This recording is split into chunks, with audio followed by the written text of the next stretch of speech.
అని. ఈ వామాకులో ఒక స్పెషల్ ప్రోటీన్ ఉందట.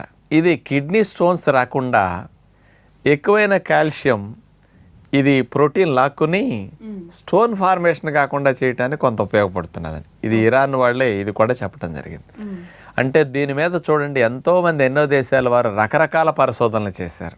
కాబట్టి వామాకులో ఉండే ఔషధ గుణాలన్నిటినీ మనం చక్కగా శరీరానికి అందించగలిగితే ఎంతో సింపుల్గా ఇట్లాంటి సమస్యల నుంచి బయటపడవచ్చు. అయితే డాక్టర్ గారు, మరి వామాకులను సాధారణంగా అయితే కనుక బజ్జీలు వేసుకుని తినడము, లేదంటే అప్పుడప్పుడు మనం చూపించినట్టుగా ఏ చట్నీలోనో వాడడమో చేస్తూ ఉంటారు.